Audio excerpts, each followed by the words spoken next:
And the reason they're playing these really high risk death games is because they're all in debt.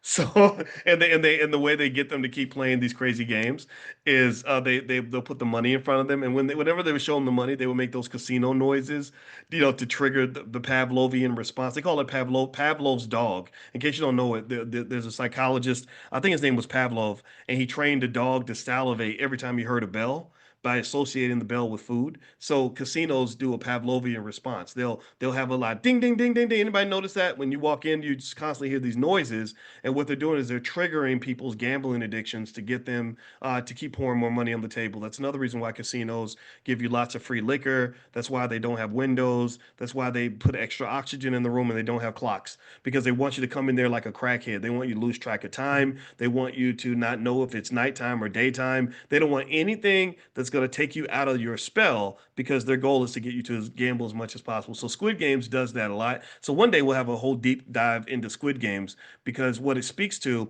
is how you have those who have higher levels of economic consciousness. These would be wealthy individuals. This is what I want you to be. I want you to have high economic consciousness so you can kind of look down on what's happening in the world and understand it. It's not that you're better than other people. I'm not saying that. This is not about elitism. It's about making yourself as elite as you can be in terms of focus, work ethic, sacrifice, and outcome, right? So when you become wealthy, and believe me, when you become wealthy, it doesn't matter. People are still going to see you as elite, even if you don't see yourself that way. Then you'll be able to see things. You'll notice things. You probably have already gone through that. Anybody gone through that? Like, since we've talked about these things, I bet some of you have looked around and looked at some of your relatives, some of your friends, and said, "Man, this is oh wow, okay, look at that commercial. Look at how they're doing." Right? This is the benefit of, I mean, that's when my doctorate's in finance. That's all I do, right? So this is what happens, right? So long story short, what I would say to you is, when you talk about like that show Squid Games, the financial consciousness part of it, there's a lot of it is if you notice in the game,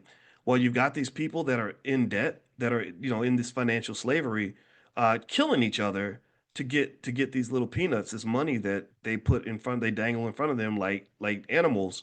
You've got these elite people, they call them the VIPs, that are sitting up in above them watching the games happen, and they're watching the games as entertainment. And this is really capitalism in a nutshell.